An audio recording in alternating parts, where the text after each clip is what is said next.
الحمد للہ رب العالمین والعاقبۃ للمتقین والصلاة والسلام علی سید الانبیاء والمرسلین اما بعد فاعوذ باللہ من الشیطان الرجیم بسم اللہ الرحمن الرحیم۔ عقائد نبوت و رسالت کا آپ کا ٹاپک چل رہا تھا، جسے ہم موضوع کے نام سے بھی تعبیر کرتے ہیں۔ آپ نے پچھلے عقیدے کے اندر جو ہے وہ نبی کریم صلی اللہ علیہ وسلم کے علم کے بارے میں پڑھا تھا، تو اس کے اندر علم کی قسمیں بھی ہوتی ہیں۔ کیا کوئی یہ بتا سکتا ہے کہ نبی کریم صلی اللہ علیہ وسلم کے پاس جو علم تھا وہ علم کون سا تھا، وہ کون سی قسم کہلاتی ہے؟ کسی کو پتہ ہے اس بارے میں؟ آپ نے شاید عقائد ذات باری تعالیٰ کے اندر اس قسم کو بھی پڑھا ہو۔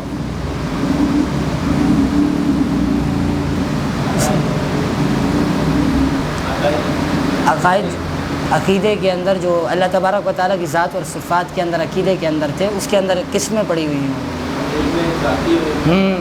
ہاں عطائی، ہاں بات بتانے کا مقصد یہ ہے تاکہ آپ کبھی بھی کوئی فرقے والے اصل میں مسئلہ یہ ہوتا ہے، ہم عقیدہ جو عقائد نبوت و رسالت جو ہم پڑھاتے ہیں، اس کا مقصد صرف یہی ہوتا ہے تاکہ آپ اپنے عقیدے کو پہچان سکیں، اس کو مضبوطی سے پکڑ سکیں، اور جو سامنے والا ہے، جو اعتراضات کرنے والے، ان کے اعتراضات کا آپ جواب دے سکیں، کیونکہ اس کے بغیر ممکن ہی نہیں ہے۔ جب تک آپ کے پاس علم نہیں ہو اس کے بارے میں، تب تک آپ کو پتہ نہیں ہوگا۔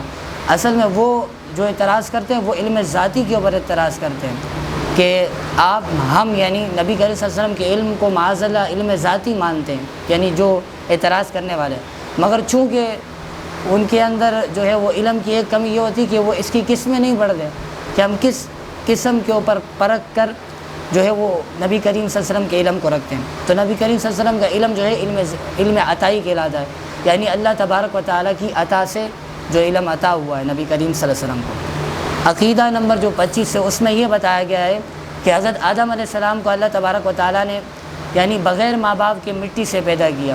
ایک تو مٹی سے پیدا کیا، دوسرا اس عقیدے کے اندر بتایا کہ بغیر ماں باپ کے۔ اب مسئلہ یہ ہوتا ہے کہ غیر مسلم اعتراض کرتے ہیں، کیونکہ وہ تو ان چیزوں کو مانتے ہی نہیں ہیں۔ ان کے اعتراضات تو ایسے ہی ہوتے ہیں کہ بھائی بغیر ماں باپ کے کیسے پیدا کیا؟ اب اللہ تبارک و تعالیٰ، ہمارا عقیدہ تو یہ ہے اللہ تبارک و تعالیٰ ہر چیز پر قادر ہے، اس کے پاس ہر چیز کی قدرت ہے، بغیر ماں باپ کے بھی پیدا کر سکتا ہے، باپ کے بھی پیدا کر سکتا ہے، صرف ماں کے بھی پیدا کر سکتا ہے، اور دونوں کے بغیر بھی پیدا کر سکتا ہے، اور چاہے تو سیدھا ڈائریکٹ بچپن نہیں دے، ڈائریکٹ نوجوانی میں پیدا کر دے، ڈائریکٹ بڑھاپے میں پیدا کر دے، ڈائریکٹ لڑکے میں پیدا کر دے، یعنی جو ایبیلٹیز ہیں، جو قدرت ہے اللہ تبارک و تعالیٰ کی، اس کے مطابق جو چاہے کر سکتا ہے۔ اور دوسرا اس میں عقیدہ ذکر کیا اور اپنا خلیفہ بنایا، یعنی نبی کریم صلی اللہ علیہ وسلم کو اپنا خلیفہ بنایا اور تمام اسماء مسمیات کا علم دیا۔ اب اسماء مسمیات کسے کہتے ہیں؟ اسماء مسمیات اس کو کہتے ہیں، ایک تو اسماء کہتے ہیں اسم کی جمع ہے اسماء، اسم ہم نام کو کہتے ہیں، اسماء کسی چیز کے نام، اور مسمیات ایسی چیزوں کا علم دیا کہ اس کے علاوہ کسی کو بھی اس کا علم نہیں دیا۔ مثلا آسان مثال کے طور پر آپ لے رہے ہیں، قرآن پاک کے اندر ایسے حروف ہیں کہ جن کا معنی کسی کو نہیں پتہ، جیسے الف لام میم، کاف یا عین صاد، طا سین میم صاد نون، اس کا معنی نہیں پتہ۔ تو یا اسماء مسمیات سے مراد اس کا علم یعنی نبی کریم صلی اللہ علیہ وسلم کے پاس ہے، مگر جو ہے وہ ہمیں بتایا نہیں، کیونکہ اللہ تبارک و تعالیٰ کی طرف سے جو حکم ہوتا ہے وہی ہمیں بتایا جاتا ہے۔ پھر آگے دیا ملائکہ کو حکم دیا کہ ان کو سجدہ کرے، کس کو؟ حضرت آدم علیہ السلام کو سجدہ کرے۔ سب نے سجدہ کیا، مگر شیطان نے جو ہے وہ سجدہ نہیں کیا۔ اب شیطان نے سجدہ کیوں نہیں کیا؟ اس کی وجہ یہ ہے کہ اس کے پاس علم کافی تھا، یعنی اس کے پاس اتنا علم تھا کہ اس نے اپنے علم سے جو ہے وہ اللہ تبارک و تعالیٰ کا قرب حاصل کیا تھا۔ جب اس نے حضرت آدم علیہ السلام کو سجدہ کرنے سے انکار کیا، اس کی وجہ یہ بنی کہ اس کے اندر غرور و تکبر آیا۔ اب غرور و تکبر آیا کیوں؟ اس کی وجہ یہ تھی کہ اس کے نفس پر قابو نہیں تھا، یعنی اتنا علم سیکھنے کے بعد بھی اس کے نفس پر قابو نہیں تھا۔ اس کے نفس نے یہ مانا نہیں کہ حضرت آدم علیہ السلام تو مٹی سے پیدا کی، میں آگ سے پیدا کیا گیا ہوں، پھر اس کے بعد میرے پاس اتنا علم ہے، حضرت آدم علیہ السلام کے پاس معاذ اللہ اتنا علم تو نہیں ہے کہ جتنے پاس میرا، اور میں نے اتنی ریاضت عبادت کے بعد جا کر اس علم کو یعنی یہ مقام حاصل کیا، اور حضرت آدم علیہ السلام کو میں کیسے سجدہ کر سکتا ہوں؟ شیطان اس غرور اور تکبر کے اندر جو ہے وہ سجدہ نہیں کیا، یہاں تک کہ سارے فرشتے ملائکہ جو ہے وہ سجدہ کرنے پر یعنی اللہ تبارک و تعالیٰ کے حکم کی تعمیل کے مطابق سجدہ کیا، مگر شیطان نے انکار کیا، اور اس لیے وہ ہمیشہ کے لیے مردود ہو گیا۔ اب اس کے اندر عقیدہ کیا ہے؟ عقیدہ بتانے کا مقصد صرف اتنا ہے کہ بعض اوقات قادیانی اس چیز کے اوپر بھی اعتراض کرتے ہیں، کیونکہ ان کی کتابیں، کیونکہ وہ اپنی کتابوں کو ہمیں شائع نہیں کرتے. جیسے ہم اپنی کتابیں اہل سنت والجماعت کے جتنے بھی افراد ہیں، جتنے بھی علماء اہل سنت کے جو انتظامیہ جو محققین ہیں، وہ اپنی کتابوں کو شائع کرتے ہیں آگے. مگر جو قادیانی ایسا فرقہ ہے جو اپنی کتابیں چھپاتا ہے، کیونکہ اس میں کفریہ کلمات لکھے ہوتے ہیں. اگر آپ ان کی صرف ایک کتاب بھی پڑھ لیں گے تو آپ خود پڑھ کے پہچان لیں گے کہ اس نے کس طرح کی باتیں لکھی ہوئی ہیں کتابوں کے اندر. تو یہاں بتانے کا مقصد یہی ہے کہ ایک تو یہاں سے ایک بات یہ حاصل ہوتی ہے کہ غرور و تکبر کی، اور دوسری بات اللہ تبارک و تعالیٰ کی وحدانیت کی بھی بات یہاں پر آتی ہے کہ اللہ تبارک و تعالیٰ ہر چیز پر قادر ہے. یہ ایک دلیل کے طور پر بتایا کہ بغیر ماں باپ کے پیدا کیا، تاکہ غیر مسلموں کو پتہ چل جائے کہ اللہ تبارک و تعالیٰ کے پاس اس چیز کی قدرت ہے. ظاہر سی بات ہے، دو چیزوں سے جو ہے وہ استدلال کیا جاتا ہے، دلیل دی جاتی ہے، یا تو عقلی دلیل دی جاتی ہے یا تو نقلی دلیل دی جاتی ہے. نقلی دلیل کہتے ہیں ہم جو قرآن پاک سے دی جاتی ہے یا احادیث مبارکہ سے دی جاتی ہے، اور جو عقلی دلیل ہوتی ہے وہ ہم اپنے معاشرے کو دیکھ کر جو ہے وہ سامنے والے کو دیتے ہیں. کیونکہ جو نقلی دلیل ہوتی ہے اس سے جو ہے وہ غیر مسلم متاثر اس لیے نہیں ہوتا کیونکہ وہ اس کے بارے میں پڑھا لکھا نہیں ہوتا، اس کو پتہ ہی نہیں ہوتا قرآن پاک کے بارے میں. اتنا بڑا ہوتا ہے کہ یہ مسلمانوں کی کتاب ہے بس، اس کے علاوہ اس کے بارے میں اس کو پتہ نہیں ہے. اس لیے ہم اس کو جو ہے وہ عقلی دلیل سے جو ہے وہ اپنے جتنے بھی نبی کریم صلی اللہ علیہ وسلم کی ذات و صفات کے بارے میں بتاتے ہیں، ان کے علم کے بارے میں، اور اللہ تبارک و تعالیٰ کی وحدانیت بھی جو ہے وہ ہم عقلی دلیل سے دیتے ہیں. حضرت آدم علیہ السلام سے پہلے انسان کا وجود نہیں تھا، یہ بتانے کا مقصد یہ تاکہ ہمارے اس چیز کا علم ہمارے میں ہو، بلکہ سب انسان انہی کی اولاد ہیں. اسی وجہ سے انسان کو جو ہے وہ آدمی کہتے ہیں. کس وجہ سے؟ ایم سی کیوز کے اندر سوال آتا ہے، اگر کوئی ماسٹرز آف یعنی ایم اے کرتا ہے آگے، تو یہ ایم سی کیوز کے اندر آگے اس طرح کے سوالات آتے ہیں کہ حضرت آدم علیہ السلام جو ہے وہ یعنی انسان کو آدمی کیوں کہتے ہیں؟ تو اس کی وجہ یہاں پر یہ لکھی کہ بلکہ سب انسان انہی کی اولاد ہے. کس کی؟ حضرت آدم علیہ السلام کی اولاد ہونے کی وجہ سے انسان کو جو ہے وہ آدمی کہا جاتا ہے، یعنی اولاد آدم.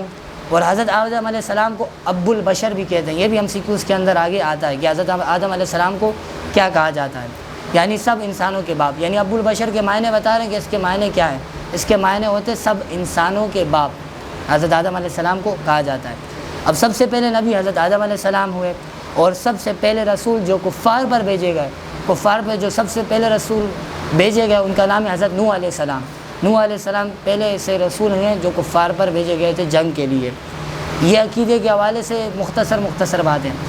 عقائد نبوت و رسالت کے اندر سب سے مین ٹاپک ہوتے ہیں 4: علم غیب، حاضر و ناظر، شرک اور بدعت. ان چاروں کے اوپر جو ہے وہ اعتراضات ہوتے ہیں. اس معاشرے کے اندر صرف ان 4 سے بحث ہوتی ہے. اور اس کے علاوہ جو قادیانی فرقہ ہے اس کے لیے ہمیں الگ مطالعہ کرنا پڑتا ہے، کیونکہ وہ ایک الگ ٹاپک ہے. جو دوسرے اعتراضات کرنے والے فرقے جو اعتراض کرتے ہیں وہ ان 4 ٹاپک کے اوپر کرتے ہیں: حاضر و ناظر کے اوپر، شرک کے اوپر، بدعت کے اوپر اور علم غیب کے اوپر. زیادہ تر ہوتا ہے علم غیب کے اوپر. وجہ یہ ہے کہ حدیث مبارکہ کے اندر وہ جو معنی لیتے ہیں وہاں پر اس کا معنی ہوتا کچھ اور ہے، اور جو دوسرے فرقے ہیں وہ وہاں پر معنی کچھ اور لے رہے ہوتے ہیں. اس لیے عقائد نبوت اور رسالت جو ہے وہ پڑھنا اس لیے ضروری ہوتا ہے تاکہ ہم ان 4 چیزوں سے مقابلہ کر سکیں دوسروں کے مقابلے میں. ورنہ ہمارا عقیدہ ہمیں پتہ ہی نہیں چلے گا کہ ہم عقیدہ نبوت و رسالت کیا ہے. اب علم غیب کے حوالے سے سب سے پہلی بات یہ ہے کہ علم غیب کہتے ہیں پوشیدہ چیز کو، یعنی جو ہم دیکھ نہیں سکتے عوام الناس. جیسے ایک آسان مثال ہے، دنیا کے اندر اللہ تبارک و تعالیٰ نے قرآن پاک میں بھی ارشاد فرمایا کہ انسان جو ہے وہ جنات کو نہیں دیکھ سکتے، مگر صرف اولیاء کرام جو اللہ تعالیٰ تبارک و تعالیٰ کے نیک، متقی اور پرہیزگار بندے وہ دیکھ سکتے ہیں، مگر جو عوام الناس ہے، جو عام بندے وہ نہیں دیکھ سکتے. اس کا مطلب وہ کیا ہے؟ ہم سے پوشیدہ ہے. نبی کریم صلی اللہ علیہ وسلم کو علم غیب تھا کہ نہیں تھا؟ اب اس پر بہت کافی دلائل ہیں، پھر کافی جو ہے اس پر موضوعات ہیں. اتنی کتابیں علم غیب کے اوپر اعلیٰ حضرت نے بھی رحمۃ اللہ تعالیٰ علیہ نے بھی لکھی ہیں، کافی کتب. اب علم غیب کی ایک آسان مثال، حضرت علی المرتضیٰ رضی اللہ تعالیٰ عنہ کا ایک غلام تھا، اس کا نام تھا عبد الرحمن المرجومی. تو عبد الرحمن المرجومی کو حضرت علی المرتضیٰ رضی اللہ تعالیٰ عنہ نے آزاد کرایا تھا. آزاد کرا کہ ایک دن سفر پر جا رہے تھے حضرت علی المرتضیٰ رضی اللہ تعالیٰ عنہ اپنے غلام کے ساتھ. جاتے جاتے جو ہے وہ غلام کو پیاس لگی تو اپنے آقا سے کہا، یعنی حضرت علی المرتضیٰ رضی اللہ تعالیٰ سے عرض کی کہ مجھے پانی کی طلب پیاس لگی ہے. تو حضرت علی المرتضیٰ رضی اللہ تعالیٰ نے دیکھا کہ جس علاقے میں وہ تھے وہ کھنڈرات کچھ بھی نہیں تھا، دور دور تک کوئی بھی پانی کا نام و نشان نہیں تھا۔ حضرت علی المرتضیٰ رضی اللہ تعالیٰ آگے گئے تو وہاں پر بوسیدہ قبریں تھیں، جسے ہم ٹوٹی ہوئی قبریں کہتے ہیں، بوسیدہ ٹوٹی ہوئی قبریں جو تھیں۔ حضرت علی المرتضیٰ رضی اللہ تعالیٰ عنہ اس قبر کے پاس بیٹھے اور اپنے غلام کو بٹھایا، اور جو قبر کے اندر جو شخص جو بھی موجود تھا اس کا نام لیا، اور نام لیتے لیتے فلاں بن فلاں فلاں، یعنی اس کا شجرہ نسب یعنی سلسلہ نسب بیان کرتے حضرت آدم علیہ السلام تک لے گئے کہ یہ شخص کون ہے اور اس کا سلسلہ کہاں تک جاتا ہے۔ یعنی یہاں یہ بتانے کا مقصد ہے کہ یہ فلاں بن فلاں، یہ فلاں بن فلاں، فلاں بن فلاں بتاتے گئے اور اس کا سلسلہ نسب بتا کر حضرت آدم علیہ السلام پر حضرت علی المرتضیٰ رضی اللہ عنہ نے ختم کر دیا۔ یہاں بتانے کا مقصد کیا تھا کہ حضرت علی المرتضیٰ رضی اللہ عنہ کو جب اتنا علم غیب ہے تو نبی کریم صلی اللہ علیہ وسلم کے علم غیب کتنا ہوگا۔ تو یہاں یہ بیان کرنے کے بعد جب ان کا غلام جو ساتھی تھا وہ بڑا تعجب، پریشان اور حیران ہوا کہ اس کا یعنی جو شخص فوت ہو چکا ہے قبر کے اندر موجود ہے۔ حضرت علی المرتضیٰ رضی اللہ تعالیٰ عنہ نے ان کا سارا سلسلہ نسب بیان کر دیا، مگر کیا حضرت علی المرتضیٰ رضی اللہ عنہ کو پانی کے بارے میں علم نہیں تھا کہ پانی کا ہے؟ معاذ اللہ اس نے یہ سوال کیا، دل کے اندر اس کا سوال پیدا ہوا، شیطان نے وسوسہ ڈالا، سوال پیدا کیا۔ حضرت علی المرتضیٰ رضی اللہ تعالیٰ نے جواب دیا۔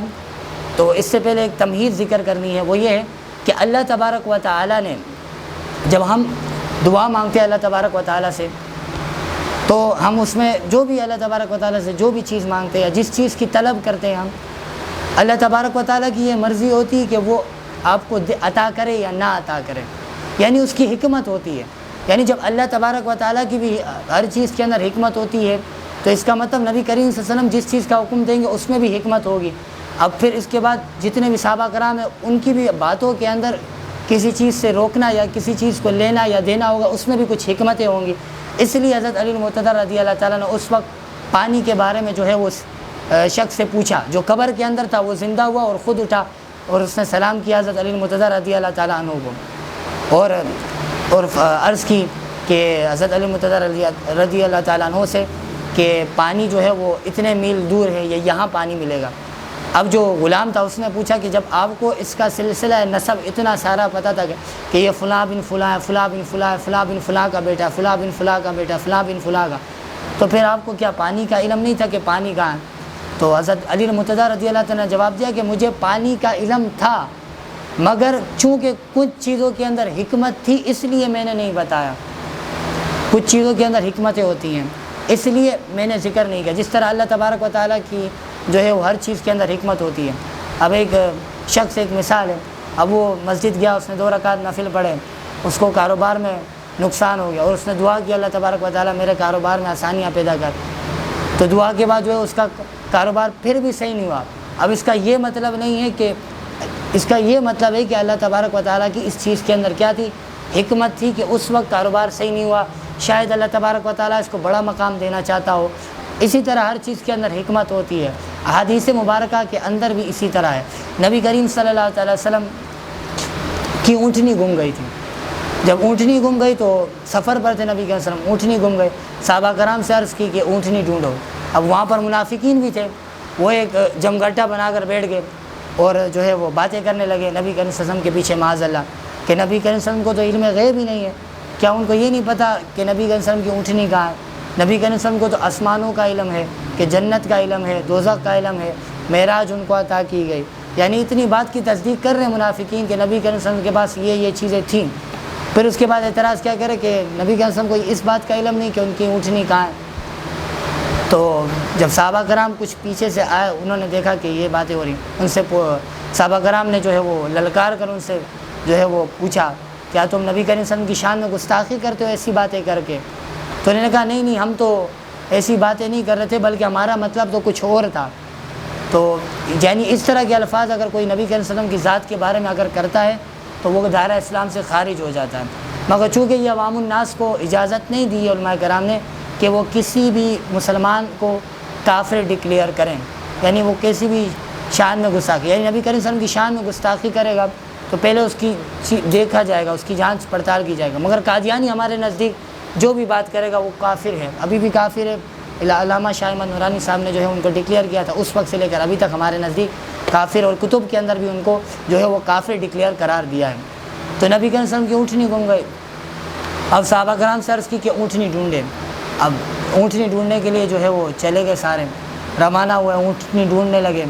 تو نبی کریم صلی اللہ علیہ وسلم کے پاس یہ خبر پہنچ گئی کہ منافقین ایسی ایسی باتیں کر رہے ہیں. تو نبی کریم صلی اللہ علیہ وسلم نے کہا مجھے یہ بھی پتہ ہے کہ اونٹنی کہاں ہے، کیسے گئی اور کس جگہ گئی، مگر میں اس چیز کے اندر حکمت تھی تو اس لیے میں نے کہا صحابہ کرام سے کہ اونٹنی کو ڈھونڈو.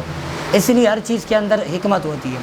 اس کی آسان مثال دنیا کے اندر یہ ہے کہ ایک شخص ہے، مثلا مثال کے طور پر اگر وہ برا کام کر رہا ہے، اگر ہم اس کی اصلاح کریں کہ یار نماز پڑھو نماز پڑھو نماز پڑھو، اب وہ نماز نہیں پڑھ رہا، اب ہم کیا کریں گے؟ ہم حکمت عملی اختیار کریں گے. اور وہ حکمت عملی کیا ہوگی؟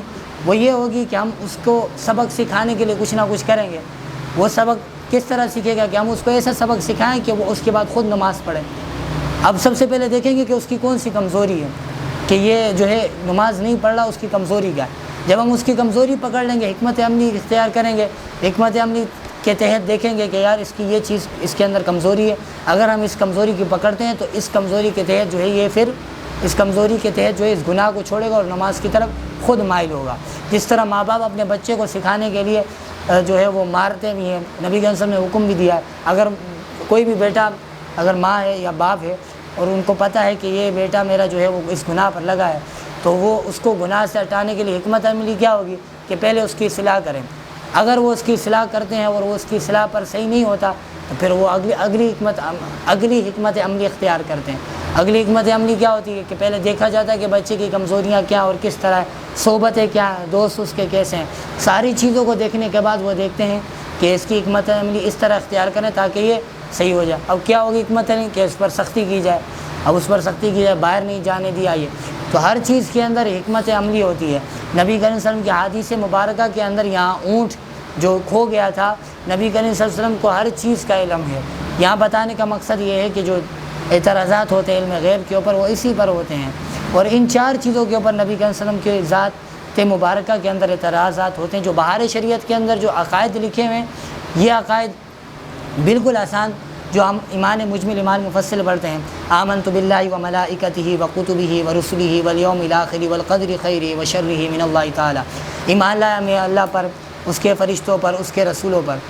ایک عقیدے کے حوالے سے ابھی جو کتب کے اندر ابھی آسان 10 عقیدے لکھ دیے ہیں، اس 10 عقیدے کو یاد کر لیں تو آپ کے لیے بہت آسانی ہوگی.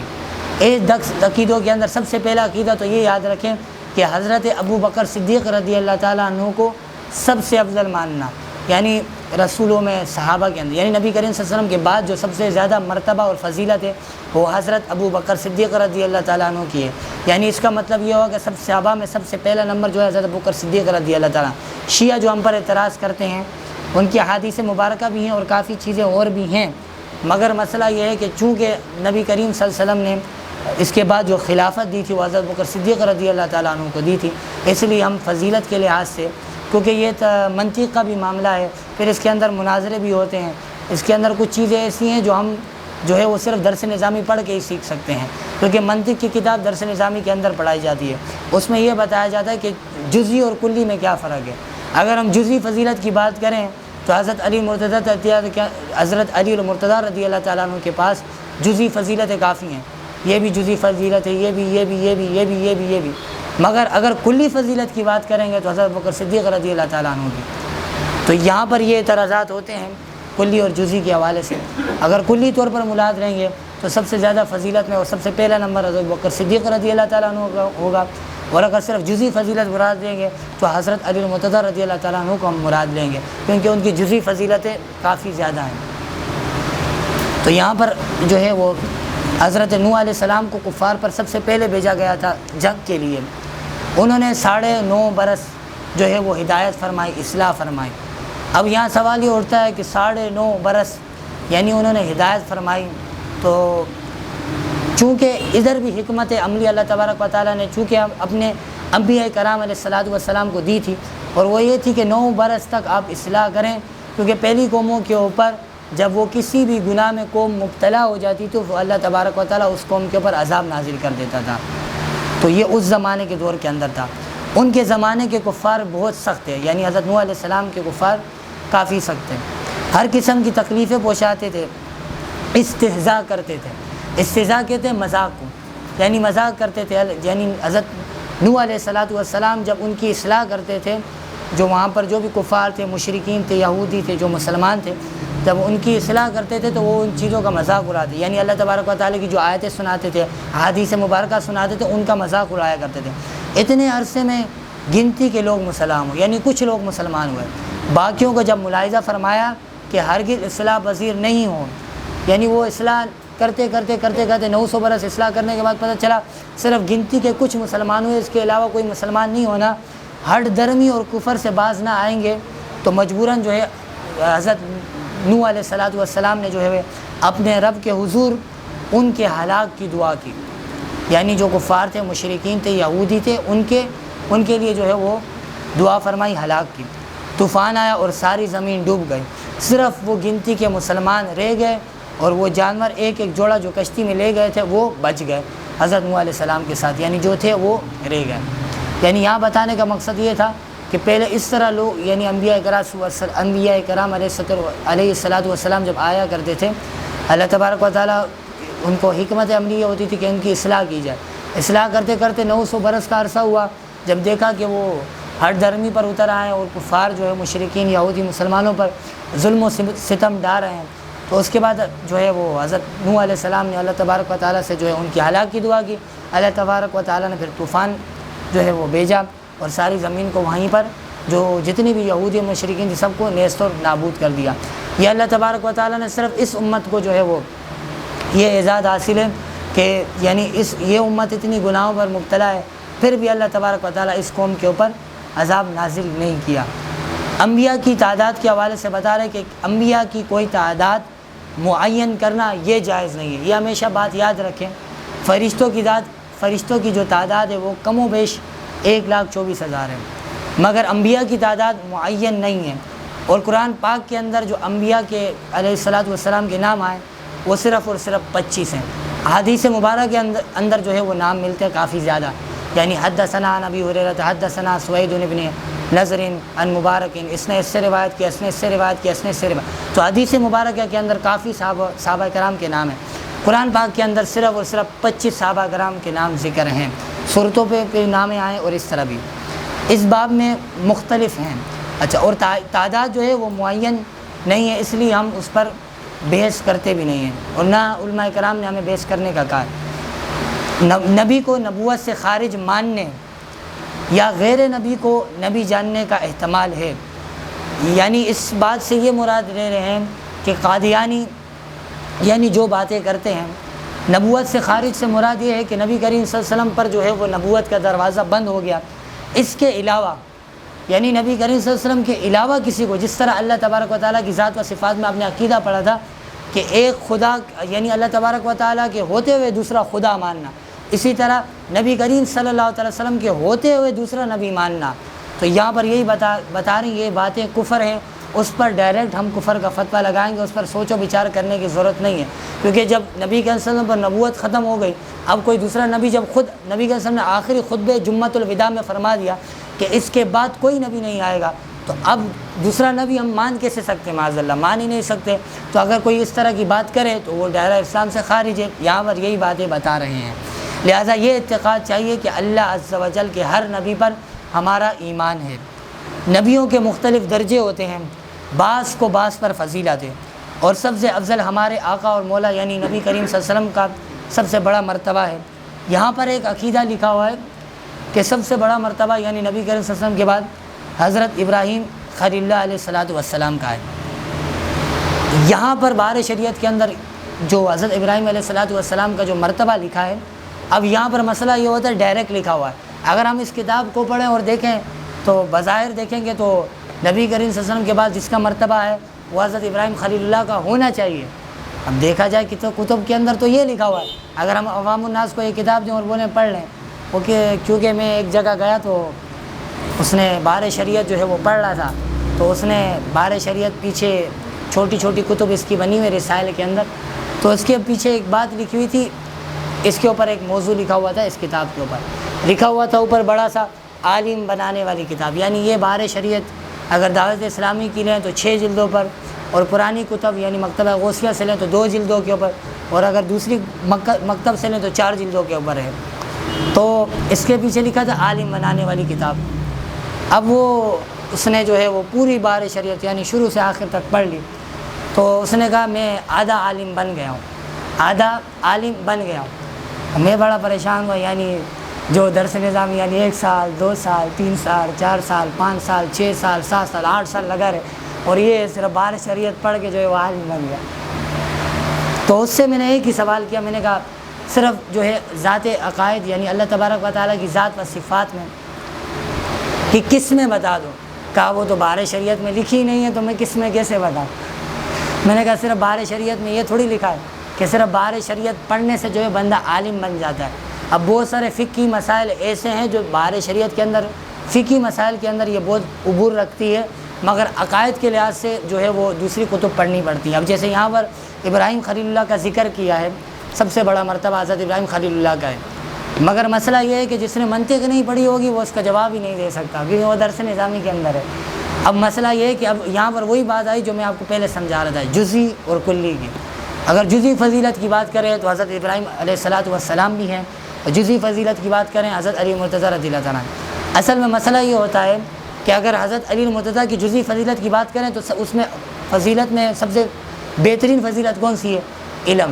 نبی صلی اللہ علیہ وسلم کی حدیث مبارکہ ہے انا مدینۃ العلم وعلی بابها، میں علم کا شہر ہوں، علی اس کا دروازہ ہے۔ اور اس کی دلیل کیسے پیش کی؟ حضرت جب نبی صلی اللہ علیہ وسلم دنیا سے رحلت فرما گئے، حضرت ابوبکر صدیق رضی اللہ تعالیٰ عنہ کے پاس کچھ عورتیں آئیں حیض کے مسئلے کے حوالے سے، تو انہوں نے وہ مسئلہ پوچھا۔ حضرت ابوبکر صدیق رضی اللہ تعالیٰ عنہ کو پتہ تھا اس مسئلے کے بارے میں، جواب بھی آتا تھا۔ حکمت عملی کیا اختیار کی کہ نبی کریم صلی اللہ علیہ وسلم نے حدیث بیان کی انا مدینۃ العلم وعلی بابها، اس حدیث کے اوپر حضرت ابوبکر صدیق نے عمل کیا اور ان عورتوں کو بھیجا، کہا جاؤ حضرت علی مرتضیٰ رضی اللہ تعالیٰ خلیفہ تھے اس وقت، کہا جاؤ حضرت علی مرتضیٰ رضی اللہ اور اس سوال کا جواب ان سے پوچھو، وہ اس کا جواب بہتر جو ہے وہ عطا کریں گے، جواب اس کا بہتر عطا کریں گے۔ اب وہ عورتیں گئیں حضرت علی مرتضیٰ رضی اللہ تعالیٰ کے پاس گئیں۔ تو یہاں بتانے کا مقصد یہ ہے کہ یہ جزئی فضیلت حضرت علی مرتضیٰ رضی اللہ تعالیٰ کو حاصل ہے۔ اور کیوں حاصل ہے؟ تو کتب کے اندر یہاں پر ایسی وہ کتب ملتی نہیں ہے جو میں دلیل پیش کر رہا ہوں، جس کتب کی ہندوستان کے اندر وہ کتب ہے، نام میرے ذہن سے نکل گیا، اس کے اندر یہ بات لکھی ہے کہ حضرت علی مرتضیٰ رضی اللہ تعالیٰ سے کسی نے پوچھا کہ آپ کے پاس اتنا علم آیا کہاں سے؟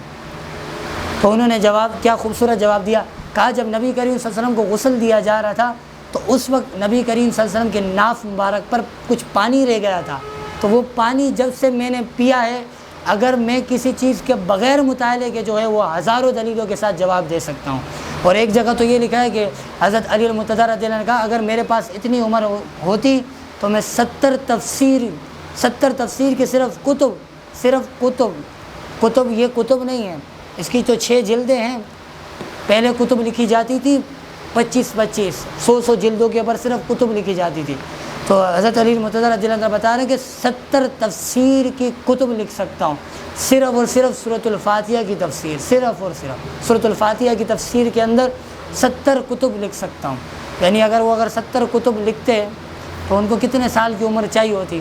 تقریباً 5000 6000 سال کی عمر تقریباً، کیونکہ ایک کتب 100 جلدوں کے اوپر مشتمل ہو، جیسے یہ 1 جلد ہے، پھر 2 جلد 3 جلد 4 جلد 5 جلد 6 جلد، یعنی اتنا علم تھا اللہ تبارک، یعنی یہ سے کہتے ہیں جزئی فضیلت۔ تو یہاں پر حضرت ابراہیم علیہ السلام کو بھی جزئی فضیلت یہ حاصل تھی کہ ان کو اللہ تبارک و تعالیٰ نے یہ اعزاز دیا جو ہم قربانی کرتے ہیں، یہ ایک جزئی فضیلت تھی جو حضرت ابراہیم علیہ السلام کو حاصل ہے، اس لیے ان کا مرتبہ جزئی فضیلت ان کو یہ ملی۔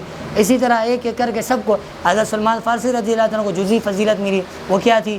جنات کے اوپر حکومت تھی، وہ جانوروں کی بولی جانتے تھے، یہ ان کی جزئی فضیلت ہے، اور کسی کو نہیں عطا کی۔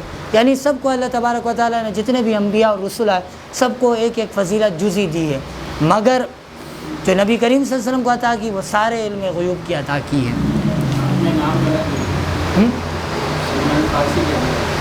حضرت سلمان فارسی جی جی جی جی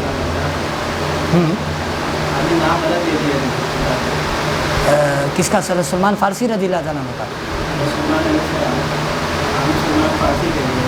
اچھا صحیح حضرت سلمان علیہ الصلوۃ والسلام جو ہے وہ ان کی جنات کے اوپر حکومت تھی، وہ جنات سے باتیں بھی کیا کرتے تھے، اور جو ہے وہ جو جانور تھے جیسے قرآن پاک کے اندر سورۃ النمل ہے، تو انبیاء کے اوپر جزئی اور کلی فضیلت کے اوپر یہ باتیں ہوتی ہیں، چونکہ منطق کی کتب کے اندر اس لیے زیادہ بحث آپ کے لیے ٹینشن دے گی۔ پھر حضرت موسیٰ علیہ السلام کا درجہ لکھا ہوا ہے، پھر حضرت عیسیٰ علیہ السلام کا، پھر حضرت نوح علیہ السلام کا۔ ان حضرات کو مرسلین اولو العزم کہتے ہیں، اور یہ پانچوں حضرات باقی تمام انبیاء و مرسلین انس و ملک یعنی جن اور انس یعنی جنات اور ملائکہ پر، ملائکہ سے زیادہ فضیلت رکھتے ہیں، اور مخلوقات الہی سے بھی جو ہے وہ افضل ہیں۔ جس طرح نبی کریم صلی اللہ علیہ وسلم تمام رسولوں کے سردار اور سب سے افضل ہیں، بلا تشریح یعنی بغیر کسی شک کے نبی کریم صلی اللہ علیہ وسلم کے صدقے میں حضور صلی اللہ علیہ وسلم کی امت تمام امتوں سے جو ہے وہ افضل ہے۔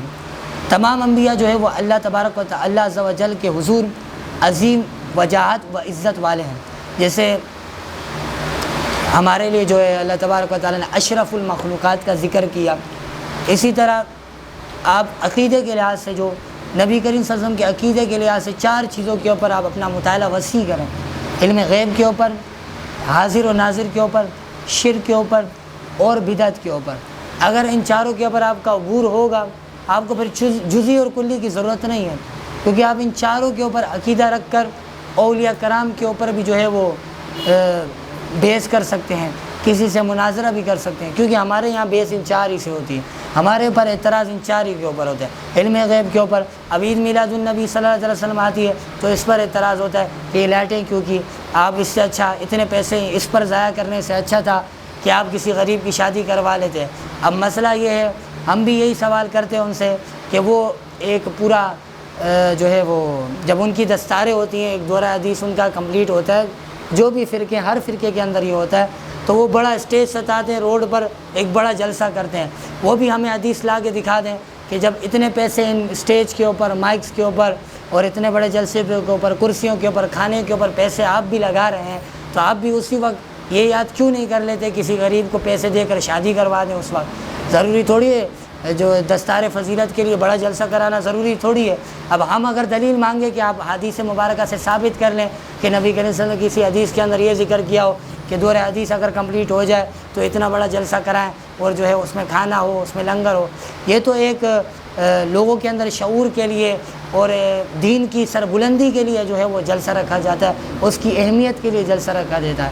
مگر عید میلاد النبی صلی اللہ علیہ وسلم تو یہ تو ایک محبت کے اندر، یہ تو ایک عشق کے اندر جو ہے وہ ایسا کام کیا جاتا ہے اور جلوس کیا جاتا ہے۔ جیسے شیعہ حضرات ہے، اب ان سے اس پر دلیل پوچھیں کہ کون سی دلیل ایسی ہے جو ہے وہ جو ہے اس پر جو ہے آپ جلوس نکالتے ہیں، تو ان کے پاس بھی کوئی دلیل نہیں ہے۔ اگر اہل حدیث سے پوچھیں تو ان کے جو ہے وہ جب دورہ حدیث کمپلیٹ ہوتا ہے ان کا بھی ہوتا ہے، ان کے پاس بھی کوئی دلیل نہیں ہے۔ پھر وہ ہم پہ اعتراض کرتے ہیں کہ بھائی آپ عید میلاد ان کے اندر لائٹیں لگاتے ہو فلاں۔ اب اگر میں آپ کو اس پر بحث بتاؤں تو نبی کریم صلی اللہ علیہ وسلم کے ایک صحابی رسول ہیں، نام مجھے ذہن سے نکل گیا، صحابی رسول ہیں، ان کو چھوٹی عمر تھی جب ان کی، تو نبی کریم صلی اللہ علیہ وسلم نے ان کے سر کے اوپر شفقت کا ہاتھ پھیرا تھا، صرف نبی کریم صلی اللہ علیہ وسلم نے شفقت کا ہاتھ پھیرا۔ جب ان کی عمر طویل ہو گئی یعنی بڑی ہو گئی، 25 سال عمر، 26 سال، تو اس وقت ان کے بال ٹانگوں تک چھوتے تھے۔ مگر کیا ہے، نبی کریم صلی اللہ علیہ وسلم نے فرمایا کہ مرد کو یہ اجازت نہیں ہے کہ وہ عورتوں کے ساتھ مشابہت کرے، یعنی اتنے لمبے بال رکھنے کی مرد کو اجازت نہیں، زلفیں رکھنے کی اجازت ہے مگر کندھے سے اوپر تک، کندھے سے نیچے حرام ہے۔ مگر نبی کریم صلی اللہ علیہ وسلم کے عشق کے اندر اور محبت کے اندر اس صحابی رسول نے کیا کیا، کیونکہ نبی کریم صلی اللہ علیہ وسلم نے دست مبارک ہاتھ رکھا تھا، اس کے بعد جو ہے انہوں نے بال کو کٹایا ہی نہیں ہے۔ صحابی رسول نے، ان کے بال اتنے لمبے تھے جب وضو کیا کرتے تھے، یعنی ان کو سنبھال کے بھی ایسے رکھا تھا، ایسے خشوع خضوع سے۔ مگر نبی کریم صلی اللہ علیہ وسلم اس وقت موجود تھے، حیات تھے، مگر صحابی رسول کو منع نہیں کیا، منع نہیں فرمایا۔ کیوں؟ اب سوال ہمارا یہاں سوال ہے کہ کیوں؟ اب جو اعتراضات کرتے ہیں ان سے یہ پوچھا جائے کہ بھائی اب دیکھا جائے تو حرام ہے، اب صحابی رسول نے وہاں پر بال اتنے بڑے رکھے کیوں؟ وجہ یہ تھی کہ عشق اور محبت ایسا تھا، جب ان سے باقی دوسرے صحابہ کرام نے پوچھا کہ اس کی وجہ کیا ہے کہ آپ نبی کریم صلی اللہ علیہ وسلم نے فرمایا کہ عورتوں کے ساتھ تو مشابہت نہیں ہونی چاہیے، پھر اتنے لمبے بال کیوں؟ تو صحابی رسول نے عرض کی کہ جن بالوں کو میرے نبی کریم صلی اللہ علیہ وسلم نے چھوا ہو، میں اس کو کیسے گٹر اور نالوں کی مانند کروں؟ کیسے اس کو جو ہے وہ کاٹ کر گٹر اور نالوں، اس لیے انہوں نے صحابی رسول کا یہ عشق کتنا تھا۔ تو ہم بھی یہی ان کو جواب دیتے ہیں، ہم ربیع اول کے اندر جو جلوسیں نکالتے ہیں، جو عقیدتیں کرتے ہیں، یہ ہمارا عشق اور محبت ہے۔ تو جس طرح صحابی رسول نے کیا، اسی طرح ہم بھی یہ اپنا جو ہے عشق اور عید میلاد النبی صلی اللہ علیہ وسلم کے اندر مناتے ہیں۔ اب اور بھی اس کے اندر دلیلیں ہیں، مگر یہ مختصر سی دلیل اس لیے دی تھی کیونکہ بعض اوقات یہی اعتراضات واٹس ایپ پر چل رہا ہوتا ہے کہ جو ہے اتنے پیسے اس پر لگا دیے، شادیاں نہیں گئے، یہ کر دیا، یہ شربت بانٹنے میں پیسے ضائع کر دیے، اس پہ ضائع کر دیے، اس پہ ضائع کر دیے۔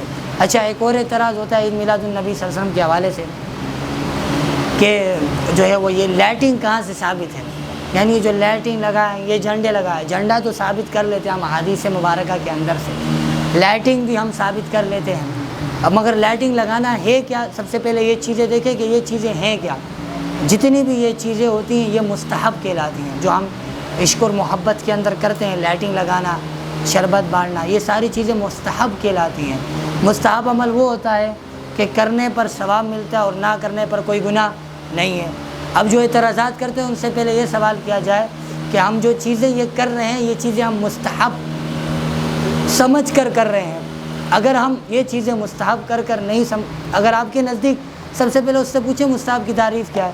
اب چونکہ جو بندی اعتراضات کرتے ہیں وہ اسی کے اوپر کرتے ہیں کہ بھائی یہ سبیل لگائی تو کیوں لگائی۔ اچھا، دوسرا اعتراض کہ عید میلاد النبی صلی اللہ علیہ وسلم صرف 12 ربیع الاول کو کوئی کیوں مناتے ہیں، اور بھی دن تو منا سکتے ہیں، یعنی سفر میں منا سکتے ہیں، جمادی الاول میں منا سکتے ہیں، جمادی الثانی میں منا سکتے ہیں، صرف 12 ربیع الاول کو کیوں؟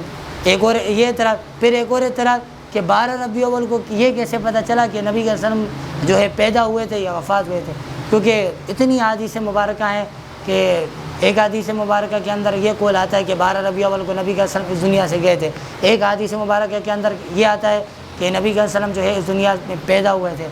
بعض اوقات کافی حدیث مبارکہ ہیں۔ تو ہمارے علماء کرام نے کیا جواب دیا کہ اگر آپ کے نزدیک 12 ربیع الاول کو وفات ہوئی، آپ اس قول کے اوپر عمل کرتے ہیں تو آپ اس قول کے عمل کر کے جو ہے وہ اس دنیا سے وفات کے لیے آپ بیٹھ جائیں، آپ منائیں۔ ہم نے کب منع کیا؟ تو آپ وفات کے اندر کریں گے کہ آپ ہمیں یہ بتائیں۔ سب سے پہلا سوال پوچھا جائے، بھائی ہم بھی جو ہے وہ جلوس نکالنے کے بعد جو ہے وہ کیا کرتے ہیں؟ تلاوت ہوتی ہے، نعت خوانی ہوتی ہے، نبی کریم صلی اللہ علیہ وسلم کی ذات و صفات کے بارے میں، ان کی خصوصیات کے بارے میں بیانات ہوتے ہیں، صلاۃ و سلام ہوتا ہے اور دعائیں ہوتی ہیں۔ اگر آپ کے نزدیک یہ شرک ہے، بدعت ہے، تو آپ ہمیں حدیث مبارکہ سے ثابت کریں۔ تلاوت جو ہے وہ کرنا اگر حدیث مبارکہ سے آپ کے نزدیک اگر ثابت نہیں تو ثابت کریں، نعت رسول مقبول ثابت نہیں، جو ہم یعنی بیان کر رہے ہیں علماء کرام، اگر وہ غلط ہے تو آپ بتائیں، جو غلط ہو رہا ہے وہ آپ بتائیں تو ہم اس کے اوپر دلیل دیں۔ اب غلط بھی نہیں ہو رہا پھر بھی اعتراضات کر رہے ہیں کہ عید میلاد النبی 12 کو کیوں، یہ کیوں، فلانا۔ اب اعلیٰ حضرت رحمۃ اللہ علیہ پر اتنے اعتراضات کیے ہیں، اگر کیونکہ آج اعلیٰ حضرت رحمۃ اللہ علیہ کا عرس بھی ہے 25 صفر المظفر کو، تو اس حوالے سے ایک چھوٹی سی بات کہ اعلیٰ حضرت رحمۃ اللہ علیہ یعنی بریلی شریف کے اندر ابھی تک قرآن کا ترجمہ جو ہے وہ صحیح بیسک کے اندر کسی نے نہیں کیا تھا، کسی نے بھی نہیں۔ اعلیٰ حضرت رحمۃ اللہ علیہ نے آ کر جو ہے وہ قرآن کا ترجمہ جو کیا ہے، جسے ہم کنز الایمان کہتے ہیں، ترجمہ کنز الایمان، تو وہی اعلیٰ حضرت کا ہی لکھا ہوا ہے۔ اس سے پہلے بھی اس دور کے اندر اعلیٰ حضرت رحمۃ اللہ علیہ کے دور کے اندر کافی یعنی جو لوگ تھے وہاں کے، انہوں نے جو علماء کرام تھے اس وقت کے، انہوں نے قرآن پاک کے ترجمہ کیا مگر صحیح نہیں کیا، یعنی ان کے اندر بعض اوقات مسئلہ یہ ہوتا ہے عربی کے اندر ایک لفظ کے کئی معنی ہوتے ہیں۔ اب چونکہ یہاں پر جو عربی کا ورڈ کوئی بھی آیا ہو، اس سے اللہ تبارک و تعالیٰ نے یہاں کیا مراد لیا یہ ہمیں کیسے پتہ چلے گا؟ یہ اللہ تبارک و تعالیٰ اپنے خاص اور نیک بندوں کا عطا کرتا ہے کہ وہ اس بات کو سمجھیں۔ یہ ہر کسی کا کام تو نہیں۔ اگر میں آپ کو اٹھا کے دے دوں عربی کی کتب اور حدیث مبارکہ پکڑا دوں کہ بھائی اس کا ترجمہ کر لو، آپ تو پہلے یہ پریشان ہو جاؤ گے جو حدیث مبارکہ کے اندر جو روایتوں کے نام ہیں وہی پڑھنے نہیں آتے، اتنے مشکل نام ہے۔ ایک کل ہی میں ایک حدیث پڑھ رہا تھا، اس میں ایک نام آیا تھا صحابی رسول کا، وہ زبان پر چڑھ رہا نہیں تھا، کیونکہ بعض اوقات ایسے ورڈ ہوتے ہیں، کیونکہ عربیوں کو تو یہ ورڈ بہت آسان ہوتے ہیں، وہ تو پڑھ لیتے، مگر جو عجمی ہوتے ہیں ان کے لیے مشکل ہو جاتی ہے ایسے ورڈ پڑھنے۔ سویدبن بنظرن، اب وہ سویدبن بنظرن زبان پر چڑھ رہا نہیں ہے، مشکل ہو جاتی ہے بعض اوقات نام لینے میں، چونکہ ایسے نام ہم نے سنے بھی نہیں ہوتے۔ ایک ہوتا ہے جو نام سنے ہوں وہ تو چڑھ جاتے ہیں، اب سنے ہی نہیں ہوتے ہیں وہ، جیسے سماک نام ہے، اکرما نام ہے، آمش نام ہے، جو سنے ہی نہیں ہوتے. بعض اوقات فضیل بن عباس نام ہے, ابن عباس ہو گیا, ابو ہریرہ ہو گیا, یہ تو ہم نے سنے ہیں. جو نہیں سنے ہوتے ان کے لیے ہمیں مشکلات اور دقت ہوتی ہے. تو آپ کوشش کریں ان 4 موضوعوں کے اوپر وسیع مطالعہ کریں, کیونکہ عقائد ذاتی باری تعالیٰ کے اوپر تو کسی کا ہمارے ساتھ اختلاف نہیں, کسی فرقے کا ایک دو سوائے قادیانی کے. اس کے علاوہ عقائد جو ہے وہ نبوت و رسالت کے اوپر اختلاف ہمارا بحث چلتی رہتی ہے, اور وہ کس موضوع کے اوپر 4: علم غیب, حاضر و ناظر, شرک اور بدعت. زیادہ تر ہم پر شرک پر فتوے لگتے ہیں کہ یہ بھی شرک ہے, یہ بھی شرک ہے, عبید میلاد النبی کرتے ہیں, یہ بھی شرک ہے. اب سب سے پہلے اس سے یہ پوچھا جائے کہ بھائی آپ جو شرک کا فتویٰ لگائے اس سے پوچھا جائے کہ شرک کی تعریف تو بتائے. پھر شرک کی تعریف بتانے کے بعد پوچھا جائے شرک کی قسمیں تو بتائیں. پھر اس کو بتائیں کہ یہ شرک کی کون سی قسم کے اندر آتا ہے, یہ بھی تو بتائیں. پھر اس کو عقلی دلیل سے ثابت بھی کریں, پھر اس کو نقلی دلیل سے بھی ثابت کریں. پھر جو حدیث آپ نے عقلی دلیل اور نقلی دلیل کے اندر دی ہیں وہ حدیث مشہورہ ہیں, خبر واحد ہیں یا ضعیف حدیث ہیں. اب اس نے کچھ پڑھا ہی نہیں ہوتا, وہ جب ایسی باتیں سنتا ہے بڑا حیران, بولا یہ تو مجھے پتہ نہیں, بولا یہ ہم نے علماء کرام سے سنا تھا کہ یہ شرک و بدعت, ہم بھی کہہ رہے ہیں شرک و بدعت. اب شرک کی تعریف تو یہ ہے کہ اللہ تبارک و تعالیٰ کے ساتھ کسی کو شریک ٹھہرانا, یعنی جیسے اللہ تبارک و تعالیٰ ہے اس کے ساتھ کسی کو شریک ٹھہرانا. جس طرح عیسائی حضرت عیسیٰ علیہ السلام کو اللہ تبارک و تعالیٰ کا بیٹا مانتے معاذ اللہ, جیسا شریک ٹھہرا دیا اللہ تبارک و تعالیٰ کے ساتھ. تو اسی طرح یعنی وہ ہم پر شرک کے فتوے لگاتے ہیں, مگر شرک کی تعریف اس میں سے کسی کو بھی نہیں آتے. اگر یہاں آپ کسی دیوبندی کو بھی لے لیں, اس سے پوچھیں بھائی شرک کی تعریف بھی کیا ہے, اس کو پتہ ہی نہیں ہے, مگر پھر بھی وہ کہے گا یہ شرک ہے, یہ فلانا, یہ ٹیم کا. اب شرک فی ذات بھی ہوتا ہے, پھر شرک فی صفات بھی ہوتا ہے, پھر آگے شرک کی بہت قسمیں, شرک جلی, شرک خفی, اتنی قسمیں شرک کے اندر کہ آپ جتنا آگے جائیں گے یہ علم ایسا ہے کہ کھلتا رہتا ہے. اب بعض اوقات ایسے مسائل فقہ کے ہوتے ہیں جو ہم عوام الناس کو نہیں بتاتے. جیسے ایک نماز کا مسئلہ ہے کہ جو سنت مؤکدہ ہوتی ہیں اور سنت غیر مؤکدہ. سنت مؤکدہ تو جو عام نماز پڑھتے ہیں اسے, مگر سنت جو غیر مؤکدہ ہوتی ہیں وہ کس طرح پڑھتے ہیں, مطلب جیسے 4 جو سنت غیر مؤکدہ ہیں عصر کی, وہ کس طرح پڑھیں گے. اب مثال کے طور پر اب دوسری رکعت پر ہم بیٹھ گئے, اتحیات پڑھی, اس کے بعد اشہد ان لا الہ الا اللہ و اشہد ان محمدا عبدہ و رسولہ. طریقہ کار یہ یہاں سے اٹھیں, مگر طریقہ کار یہ ہے کہ درود شریف بھی پڑھا جائے اور رب اجعلنی دعا بھی پڑھی جائے, اس کے بعد اٹھی جائے. یہ ایک طریقہ کار ہے. جو غیر مؤکدہ سنتیں ان کو اس طرح پڑھنے کا طریقہ کار لکھا ہے. اب آپ خود پریشان, اگر یہ عوام الناس میں بیان کریں وہ تو بولیں گے یہ تو کہیں پڑھا ہی نہیں ہے, یہ تو کہیں لکھا ہی نہیں ہے. بعض اوقات ایسے مسائل ہوتے ہیں جن کے اوپر وسیع مطالعہ بہت ضروری ہوتا ہے. 4 چیزوں کے اوپر وسیع مطالعہ کریں, کیونکہ جتنے بھی فرقے انہی 4 کے اوپر اعتراضات کرتے ہیں, علم غیب کے اوپر, حاضر و ناظر کے اوپر, شرک کے اوپر اور بدعت کے اوپر. اور جو قادیانی اعتراضات کرتے ہیں وہ اس کے اوپر کرتے ہیں, یعنی نبی کے وسلم کی ڈائریکٹ ذات کے اوپر اعتراضات کرتے ہیں. صفات تو دور کی بات, ڈائریکٹ ذات کے اوپر وہ خود, یعنی اب بھی آپ کو میں نے جو پیچھے عقیدہ پڑھایا کہ نبی کریم صلی اللہ علیہ وسلم, یعنی جس طرح اللہ تبارک و تعالیٰ کی ذات و صفات کے اندر آپ نے عقیدہ پڑھا کہ وہ ایک ہی ہے اور دوسرا نہیں ہے کوئی خدا, اسی طرح نبی کریم صلی اللہ علیہ وسلم کے بھی ایک ہی ہیں تو کوئی دوسرا نہیں ہو سکتا. اگر کوئی مانے تو وہ کیا ہے, کفر. مگر قادیانی کیا ہے, وہ اپنے آپ کو کیا مانتا ہے, معاذ اللہ, کہتا ہے کہ میں نبی ہوں, معاذ اللہ, وہ اپنے آپ کو نبی مانتا ہے, یعنی جھوٹا نبوت کا دعوے دار ہے. اور ان کی کتابوں کے اندر ایسی باتیں لکھی ہیں.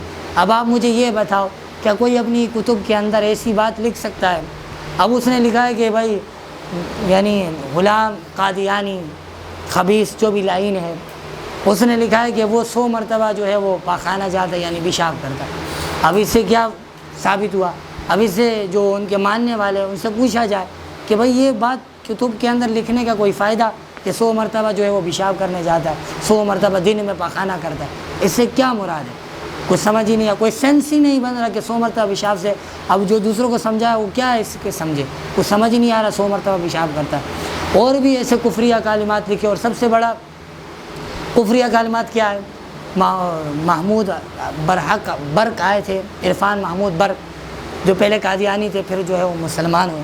انہوں نے چونکہ ان کے پاس کتب تھی قادیانی کی, ان کے اندر انہوں نے کتب کے اندر لکھا کہ حضرت امام حسین رضی اللہ تعالیٰ عنہ کے حوالے سے ایک بات لکھی تھی کہ جو عوام الناس سے ان کے نزدیک, یعنی قادیانیوں کے نزدیک ان کی کتب کے اندر لکھا تھا کہ امام حسین رضی اللہ عنہ کو درجے کے حوالے سے لکھی تھی, فضیلت کے حوالے سے, کہ ایک شخص جو اللہ تبارک و تعالیٰ کی راہ میں شہید ہوتا ہے, عام بندے کی بات کر, کہ شہید ہوتا ہے اس کا رتبہ زیادہ ہے کس سے؟ حضرت امام حسین رضی اللہ تعالیٰ عنہ سے، معاذ اللہ۔ اب آپ دیکھیں اتنی کفریہ کلمات اگر ہم آپ کو وہ کتب وہ شائع نہیں کرتے، مسئلہ یہ ہے ابھی عوام الناس کو دکھاتے نہیں، ایسی کفریہ باتیں انہوں نے اپنے عقائد کے اندر لکھی، اس لیے ہم ان کو عوام الناس بھی جو ہے وہ کافر ڈکلیئر کرتی ہے۔ نبی کے دعوی نبوت میں سچے ہونے کی ایک دلیل کیا ہے کہ نبی اپنے صدق کا اعلانیہ دعویٰ فرما کر محالات عادیہ کے ظاہر کرنے کا ذمہ لیتا ہے۔ اب اس کی آسان دلیل یہاں مشکل الفاظ میں لکھا ہے، میں آسان الفاظ میں سمجھاتا ہوں، یعنی بالکل آسان الفاظ میں جو ہے وہ عقلی دلیل دیتا ہوں۔ وہ یہ ہے کہ نبی کریم صلی اللہ علیہ وسلم جب حیات مبارکہ تھے، جس دور کے اندر تھے، ان کو صادق اور امین صرف مسلمان ہی نہیں مانتے تھے، اس بات کی دلیل ہے کہ غیر مسلم بھی مانتے تھے۔ اب اس دور کی بات نہیں، ابھی بھی آپ باہر ملک کے اندر اب جا کر دیکھ لیں کسی بھی ممالک کے اندر، تو نبی کریم صلی اللہ علیہ وسلم کی کتب یعنی ان کی جتنی بھی اوصاف کی کتب ہیں انہوں نے انگلش کے اندر ڈیڈیکیٹ کر کے اپنی لائبریری کے اندر رکھی ہوئی ہیں، صرف رکھی نہیں بلکہ پڑھتے بھی ہیں، چونکہ وہ اس کو صادق اور امین مانتے ہیں۔ جب وہ مان رہے ہیں تو پھر قادیانی کیسے نبوت کا جھوٹے دعوے دار ہے؟ انہوں نے جب صادق اور امین مان لیا اس دور کے اندر بھی اور آج کے دور کے اندر بھی، پھر بھی قادیانی جو ہے وہ نبوت کا جھوٹے دعوے دار ہے۔ جیسے یہاں پر مثال دی ہے، اور جو انبیاء اور رسول سے جو یعنی صادر ہوتا ہے اس کو ہم معجزہ کہتے ہیں، جو ہماری عقل کے اندر نہیں آتا۔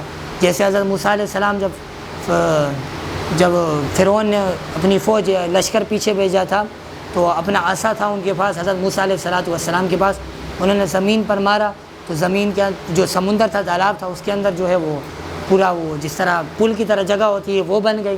تو حضرت موسیٰ علیہ السلام اور ان کے پاس جو بھی لوگ تھے مسلمان تھے وہ اس سے گزر گئے، اور پھر جب وہ گزر گئے تو جب ان کی قوم بیچ میں تھی تو وہ جو تالاب کے اوپر جو وہ جگہ بنی ہوئی تھی وہ خود بخود ختم ہو گئی، اور وہ سب کے سب پوری فرعون کی قوم اور لشکر اس کا غرق ہو گیا۔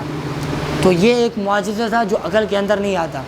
اب اگر کوئی جو ہے اس کا بھی انکار کرتا ہے تو وہ بھی دائرہ اسلام سے خارج ہو جائے گا، کیونکہ کسی بھی نبی کے وسلم کی کسی بھی ذات اور صفات کو نہ ماننا یہ بھی دائرہ اسلام سے خارج کرتا ہے۔